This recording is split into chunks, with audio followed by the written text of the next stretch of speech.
말씀입니다.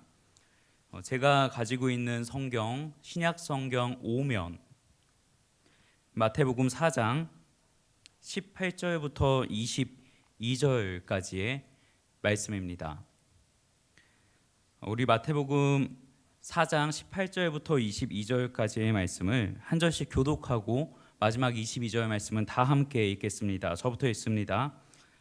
갈릴리 해변에 다니시다가 두 형제 곧 베드로라 하는 시몬과 그의 형제 안드레가 바다에 금을 던지는 것을 보시니 그들은 어부라.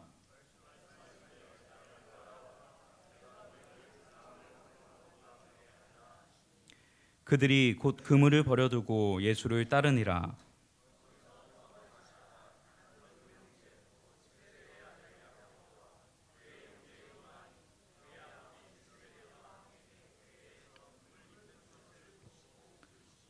다 함께 읽습니다.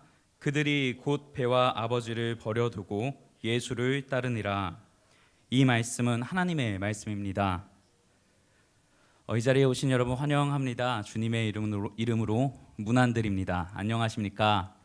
우리 옆 사람과 한번 인사해 볼까요? 잘 오셨습니다 라고 한번 인사해 보겠습니다. 잘 오셨습니다. 여러분 정말 잘 오셨습니다. 3일간 잘 지내셨나요? 오늘 이 예배를 하나님께서 기뻐하시고 우리에게 또 은혜 주시는 시간 되기를 간절히 바랍니다. 오늘은 안드레의 이야기로 말씀을 시작해 볼까 합니다. 안드레는 참 멋진 청년입니다. 안드레에게는 한 가지 꿈이 있었습니다. 그 꿈이 뭐냐면은 로마의 통치로부터 이스라엘을 회복시키는 거였습니다.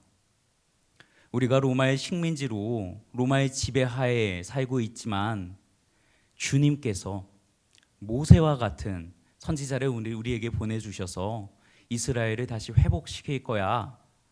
무너진 이스라엘을 다시 회복시킬 거야 라는 믿음이 안드레에게 있었습니다. 그래서 하나님의 뜻이, 하나님의 나라가 이스라엘 땅 가운데 다시 회복되기를 바라는 마음을 가진 아주 멋진 청년이 안드레였습니다. 그는 이 고민과 문제들을 해결하기 위해서 정말 열심히 살았습니다. 생계를 위해서, 생업을 위해서 평상시에는 어부로 고기를 잡는 삶을 살았지만 그 일이 끝나고 나면 한참을 걸어 유대 광야로 가서 세례 요한의 제자로 선생이신 세례 요한의 가르침을 받았습니다. 그는 요한을 통해 많은 것들을 배웁니다. 요한의 이야기는 하나하나가 놀랍고 신비합니다. 밤새 고기를 잡고 지친 몸을 이끌고 먼 길을 왔지만은 요한의 이야기를 듣다 보면 그 고단함도 아무렇지도 않습니다. 안드레는 정말 누구보다 하나님 나라를 갈망하는 자였고 이 땅에 하나님 나라가 이루어지길 소망하는 자였습니다. 그런데 세상은 그리 녹록하진 않나 봅니다. 이 청년 안드레에게 문제가 찾아옵니다. 그 문제가 뭐냐면 바로 그의 스승인 세례 요한이 헤롯 안티파스에게 붙잡힌 것입니다. 이 청년을 비롯한 많은 사람들은 요한이 붙잡힌 소식을 듣고 탄식합니다. 이 땅에 정의는 어디 있는가? 하나님은 왜 침묵하시는가? 하나님은 도대체 어디에 계시는 것인가? 라는 이야기들을 수군거렸을지 모릅니다. 안드레는 요한이 붙잡힌 소식을 듣고 좌절하며 다시 갈릴리의 마을로 돌아옵니다. 혼자 방에 들어간 이 안드레는 한참을 허망함에 빠집니다. 그리고 생각합니다. 이제 뭘 해야 하나? 이제 무엇을 하고 살아야 하나? 라고 말입니다. 정말 열심히 살았건만, 정말 최선을 다해서 살았건만 안드레의 삶은 생각만큼 순탄하게 풀리지는 않습니다. 우리의 삶도 마찬가지죠. 최선을 다해서 살지만은 무언가를 이루기 위해서 애쓰고 수고하고 노력하며 살지만은 삶이 내 뜻대로만 되지는 않습니다. 선한 일이라 믿고 정말 옳은 일이라 믿고 될 거라 믿고 이 악물고 버티며 살아왔는데 어떤 경우는 실패할 때도 있습니다. 좌절할 때도 있죠. 넘어질 때도 있습니다. 그리고 어느 순간에는 이렇게 최선을 다해 뭐 하냐, 어차피 안 될 건데 라는 허망함에 빠지기도 합니다. 제가 처음 전도사 사역을 시작할 때였습니다. 제가 고등학교 때 예수님을 영접하고 예수님을 위해 살기로 하고 신학교에 간 이후에 2007년도에 강서구에 있는 영광교회에 처음으로 교육전도사로 사역을 시작하게 됐습니다. 그때 올해 제 나이가 40이고 그때 제 나이가 27이니 얼마나 열정이 넘쳤겠습니까? 살도 지금보다 10kg는 더 빠졌으니 열정이 아주 넘쳤습니다. 제 마음속엔 뜨거운 불타오르는 열정이 있었습니다. 무슨 열정이냐면 내 무슨 일이 있더라도 우리 교회 어린이부를 부흥시키고 말이라. 우리 교회 어린이부가 지금 30명 모이지만 내 때에 300명 모이게 하리라 라는 불타는 열정을 가졌습니다. 파트 전도사였습니다. 토요일과 주일만 출근을 하면 됐습니다.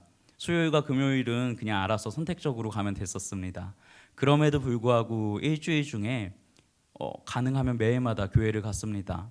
그리고 일주일 중에 이틀은 교회에서 잠을 잤습니다. 좋다는 프로그램은 싹 다 가지고 와서 공부하고 연구하고 기도하고 학생들을 신경을 쓰면서 그렇게 사역을 했습니다. 여러분 그 사역이 잘 됐을까요?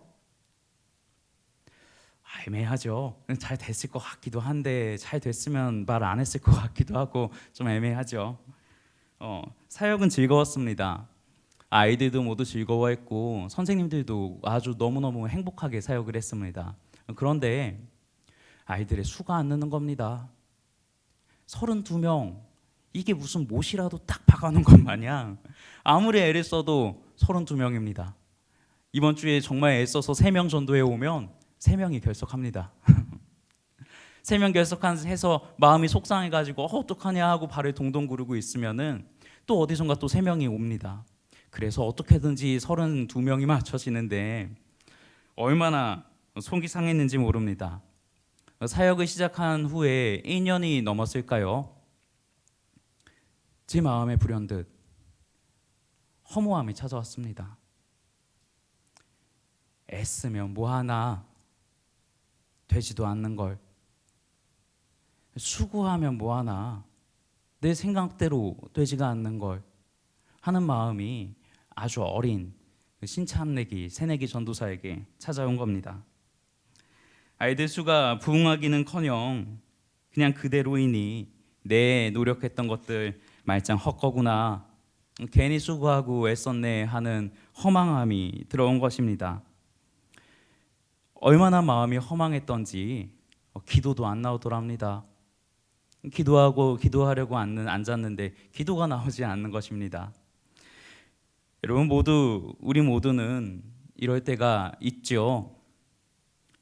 내 생각대로 삶이 흘러갈 것 같은데, 내가 노력하면 다 잘 될 것 같은데, 나 혼자만 힘내서 애쓰면 모든 일이 잘 풀릴 것 같은데, 삶이라는 게 그렇지 않습니다.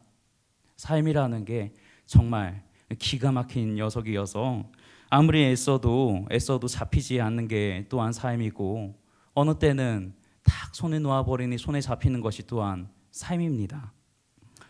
어떨 때는 아무리 노력해도 벼랑 끝에 있는 것처럼 삶이 막막하게 느껴질 때도 있고, 때로는 정말 애쓰고 수고하여도 그렇게 노력했던 것들이 한순간에 무너져 내리기도 합니다.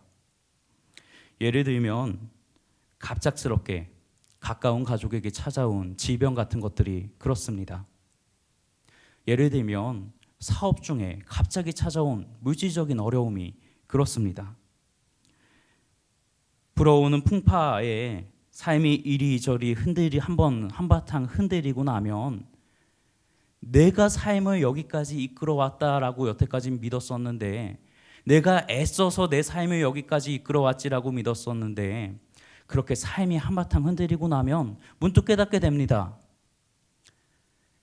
내가 삶을 살아가며 할 수 있는 일이 정말 많지 않구나 라는 걸 깨닫게 됩니다.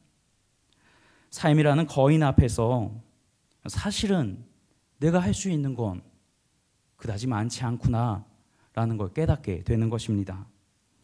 그러한 깨달음이 올 때 우리의 마음이 허망해집니다.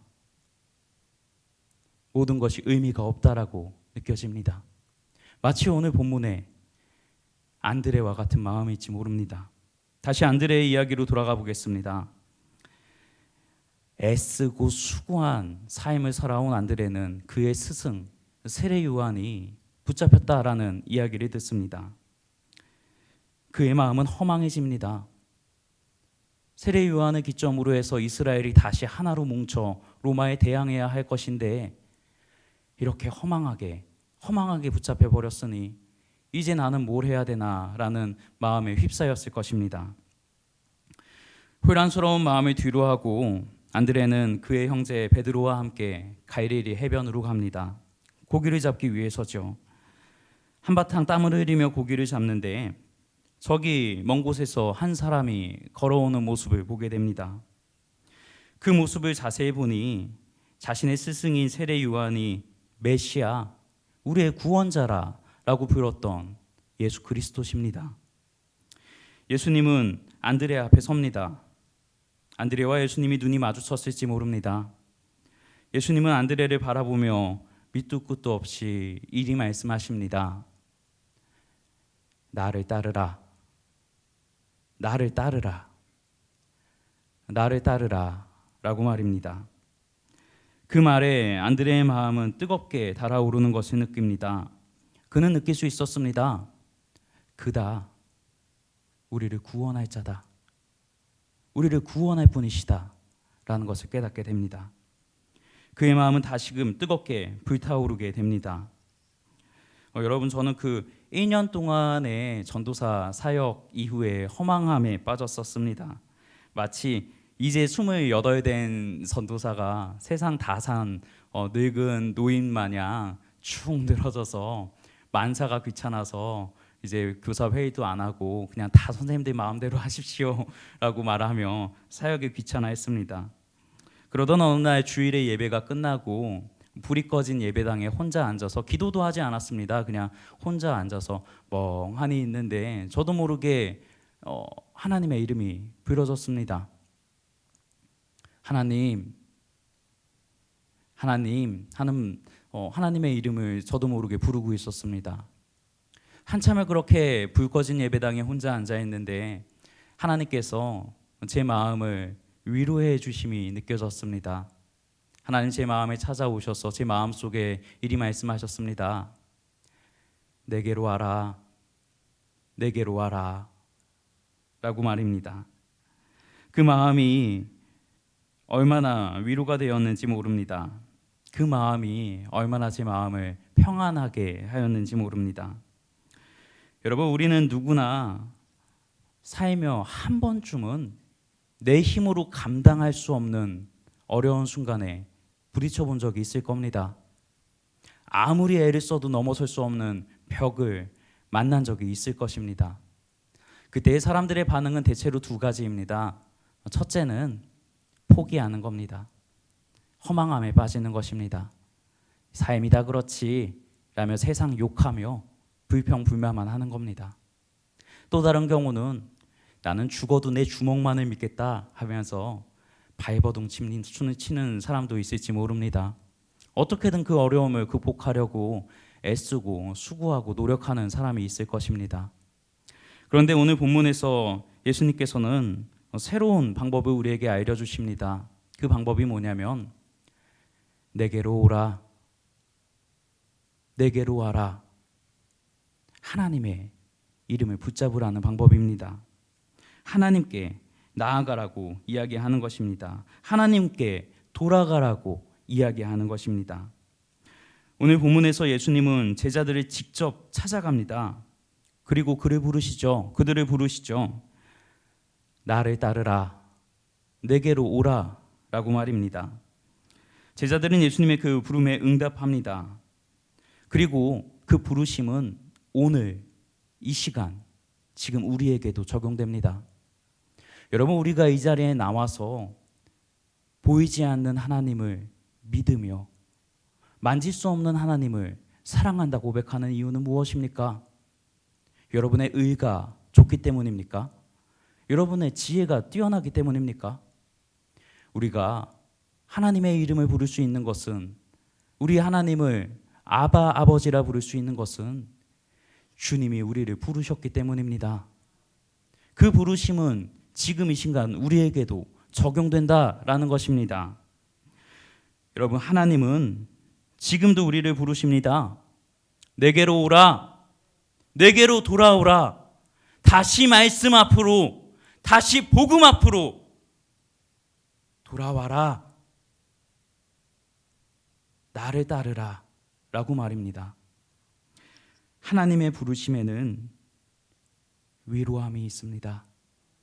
하나님의 부르심에는 수고하고 무거운 짐진 자들의 그 무거운 짐을 대신 들어주시는 평안이 있습니다.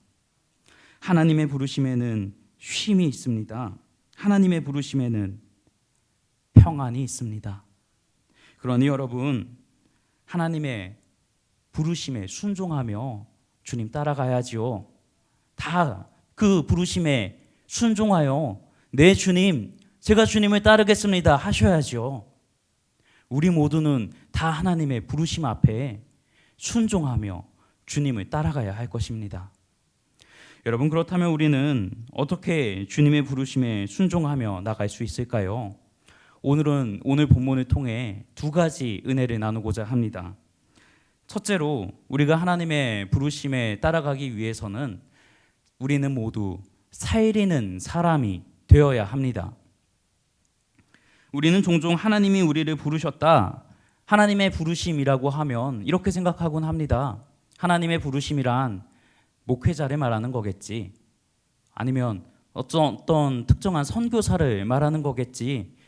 난 아니야, 저 목사님은 부르셨어도 난 아니야, 저 선교사님은 부르셨어도 난 아니야 라고 생각을 하곤 합니다. 하지만 그런 생각들은 성경적인 생각과는 다릅니다. 오늘 본문에서 안드레와 베드로는 예수님의 부르심을 따라 주님을 따라갑니다. 오늘 본문 마태복음 4장 19절과 20절 말씀을 다시 한번 다 함께 읽겠습니다. 시작. 말씀하시되 나를 따라오라, 내가 너희를 사람을 낚는 어부가 되게 하리라 하시니 그들이 곧 그물을 버려두고 예수를 따르니라. 아멘. 오늘 본문에서 예수님은 베드로와 안드레를 부를 때 나를 따라오라, 내가 너를 선생으로 만들겠다, 나를 따라오라, 내가 너를 사업가로 만들겠다, 나를 따라오라, 내가 너를 목사로 선교사로 만들겠다라고 말하지 않습니다. 예수님은 베드로와 안드레에게 그들을 어부가 되게 하리라, 어부가 되게 하겠다라고 얘기합니다. 이상하지요? 그 당시 어부라는 직업은 그렇게 좋은 직업은 아니었죠. 그렇게 뽐내고 자랑할 만한 직업은 아닙니다.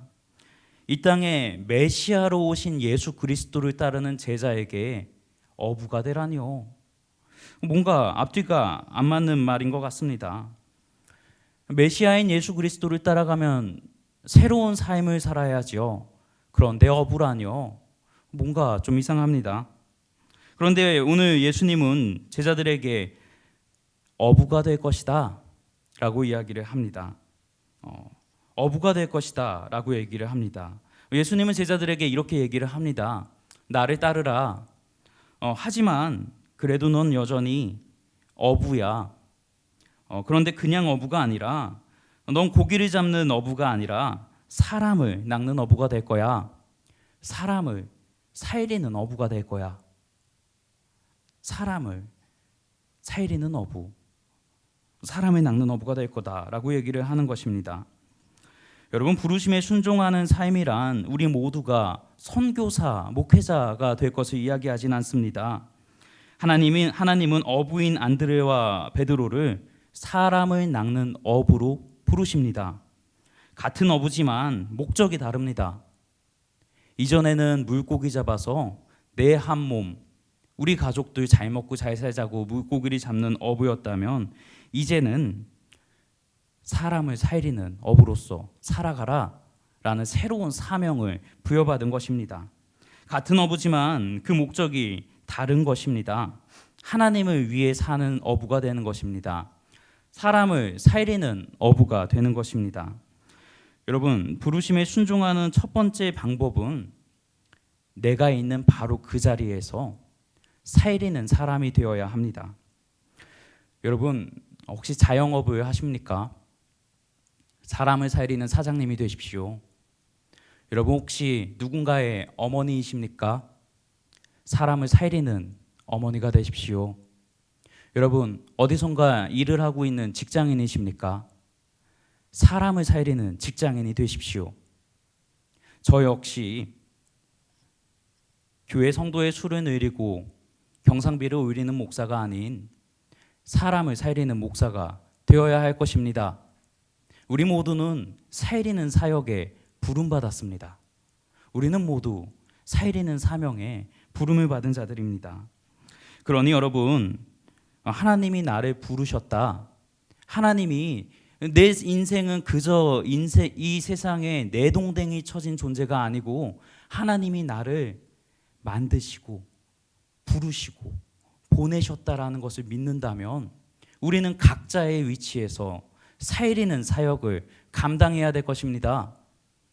여러분, 주변에 있는 사람들에게 도움이 되어 주십시오. 옆에 있는 사람을 볼 때 이 사람이 내게 무슨 도움을 줄까? 이 사람이랑 친하게 지내면 내가 요 정도 콩고물 얻어먹을 수 있겠지라며 사람을 도구로 보지 말라는 것입니다. 내 옆에 있는 사람은 하나님께서 나를 통하여 살리라고 우리에게 보내신 사람입니다. 그러니 여러분, 누군가의 도움이 되어 주십시오. 누군가의 위로가 되어 주십시오. 누군가의 기대, 버팀목이 되어 주십시오. 누군가가 삶의 희망을 잃고 허망함에 빠져서 더 이상 설 곳이 없다라고 느끼는 사람에게 여러분이 설 곳이 되어 주십시오. 도움이 되어 주십시오. 힘이 되어 주십시오. 위로가 되어 주십시오. 그래서 여러분을 통하여 살리는 사역이 일어나게 하기 바랍니다. 두 번째로 우리가 하나님의 부르심에 순종하며 살아가기 위해서는 우리 손에 잡고 있는 그물을 버려야 합니다. 오늘 본문 말씀 19절과 20절 말씀을 다시 한번 읽겠습니다. 우리 함께 읽습니다. 시작. 말씀하시되 나를 따라오라. 내가 너희를 사람을 낚는 어부가 되게 하리라 하시니 그들이 곧 그물을 버려두고 예수를 따르니라. 아멘. 예수님의 부르심을 들은 두 제자는 자기 손에 들고 있는 그물을 버려두고 예수님을 쫓습니다. 그물은 물고기를 잡는 데 아주 유용한 도구입니다. 그 도구가 없이는 고기를 잡을 수가 없습니다.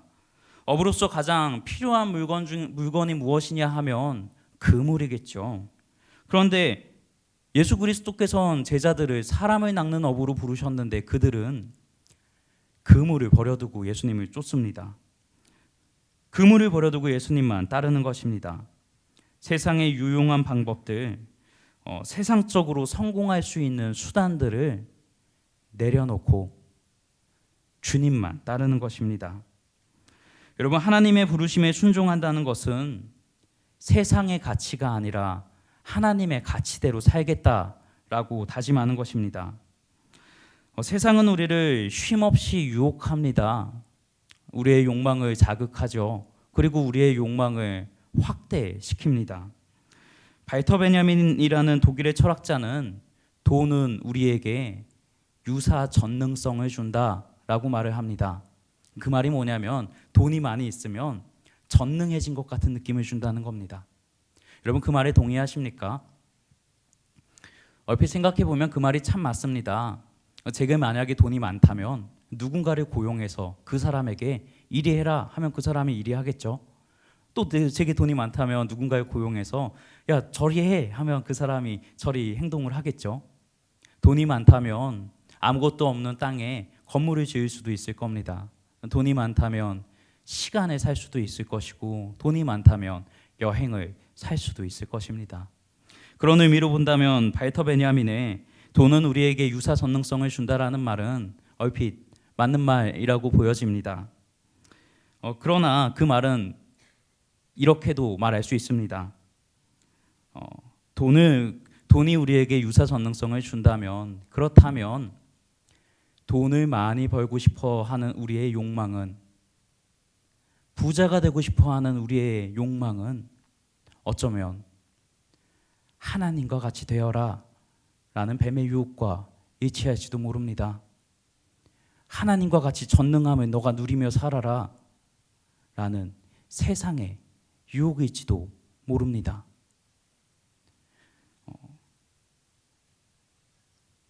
오늘 본문에서 베드로와 안드레는 그동안 세상의 유혹에 휘둘려서 도저히 버릴 수 없었던 그물을 버리고 예수님을 따릅니다. 세상의 가치를 버리고 예수님을 따르는 것입니다.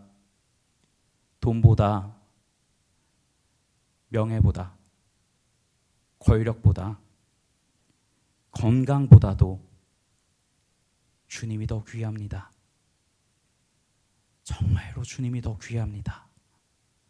라는 고백이 베드로와 안드레에게 있었을 것입니다.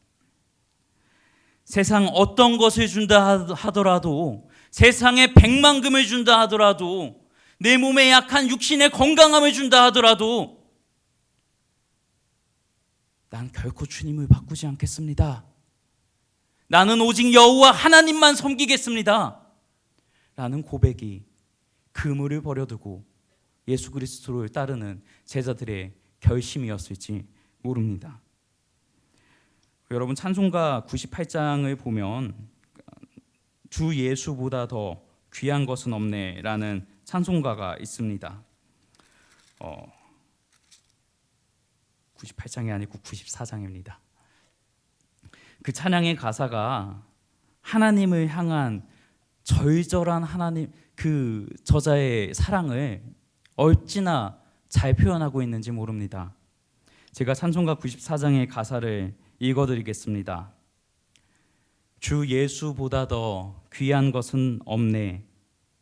이 세상 부귀와 바꿀 수 없네. 영 죽을 내 대신 돌아가신 그 놀라운 사랑 잊지 못해. 세상 즐거움 다 버리고 세상 자랑 다 버렸네. 주 예수보다 더 귀한 것은 없네. 예수밖에는 없네. 여러분, 정말로 하나님이 우리의 죄를 사하여 주시기 위하여 십자가에 못 박혀 죽으시고 부활하심을 믿습니까? 여러분, 정말로 그 십자가의 사랑이 나를 위한 사랑이라는 것을 믿습니까? 그렇다면 어찌하여 하나님의 그 크신 사랑을 받았는데도 여전히 세상을 사랑하며 살아가십니까? 여전히 세상의 헛된 것을 쫓으며 부자 되려 사십니까? 건강만을 쫓으며 사십니까? 하나님을 따르셔야지요. 주 예수 그리스도를 따르셔야지요. 나의 위에 죽으신 그 십자가의 사랑을 갚아나가며 그 사랑의 빚진 자로 하나님께 헌신된 삶을 살며 살으셔야지요. 그 사랑보다 귀한 것이 어디 있습니까? 그 십자가의 사랑보다 귀한 것이 어디 있겠습니까? 주 예수밖에는 없습니다. 주 예수밖에는 없습니다. 그물을 버리십시오. 세상의 가치를 버리십시오. 세상의 허망한 것에 내 마음 다 쏟아서 예수 그리스도를 마주해야 할 그때에 속았구나, 세상에 속았구나 라고 한탄하지 마시고 세상의 헛된 허망한 신화들을 버리시고 그리스도 예수를 따르십시오. 그리스도 예수를 따르셔야지요. 주님만 붙잡고 살으셔야지요.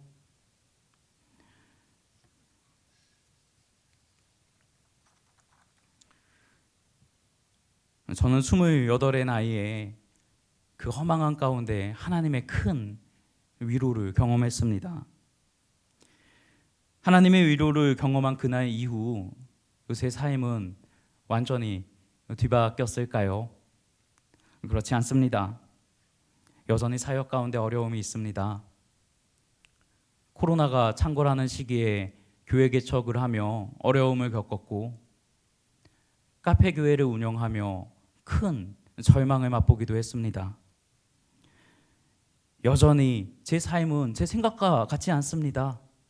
내 삶이 이렇게 흘러갔으면 좋겠는데 세상의 풍파가 삶을 한번 흔들어 버리면 이쪽으로 가기 원했던 삶이 이쪽으로 가고든 합니다. 허망하죠. 허무하기도 합니다.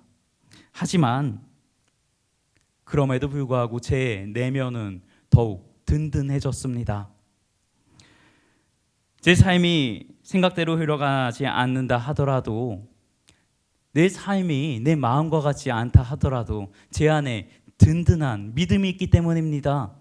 그 믿음이 무엇이냐면 주님께서 필요한 것을 내게 반드시 주신다라는 믿음입니다. 내 생각과 다를지라도, 내 뜻과 다를지라도 하나님 반드시 우리의 길을 인도하신다. 주님 분명히 살아계신다 라는 믿음이 제 내면에 있기 때문입니다. 삶이 내 마음과 같지 않더라도 내면이 든든하니 저는 더 자주 평안함을 경험합니다. 더 자주 주님의 임재를 경험하곤 합니다. 여러분, 하나님의 부르심에 순종하시길 바랍니다. 2000여 년 전 베드로와 안드레를 부르셨던 그 예수 그리스도께서 지금 이 순간에도 우리를 부르십니다. 나를 따르라, 나를 따르라 라고 말입니다. 여러분, 그 부르심에 순종하시길 바랍니다. 그 부르심을 쫓아 그리스도 예수를 쫓는 우리 모두가 되기를 간절히 기도합니다. 우리 다 함께 기도하시겠습니다. 하나님, 오늘도 우리를 지켜주시고 불러주심에 감사합니다. 3일간 우리를 인도하여 주시고 하나님, 우리를 세상 가운데 지켜주셔서 3일 예배를, 수요 예배를 하나님께 올려드릴 수 있는 것도 모든 것이 다 주님의 은혜입니다. 우리의 삶에 주님을 온전히 따르는 믿음 주시옵소서. 주님만 섬기겠습니다. 오직 나와 내 집은 여호와만 섬기겠습니다라는 여호수아의 고백처럼 우리는 주님만 섬기겠습니다. 주님만 따르겠습니다. 세상 헛된 것에 내 마음 쏟지 않게 하여 주시고 주님 주시는 말씀에 든든함 주시옵소서. 성령의 든든함을 주시옵소서. 감사드리며 살아계신 우리 주 예수 그리스도의 이름으로 기도합니다. 아멘.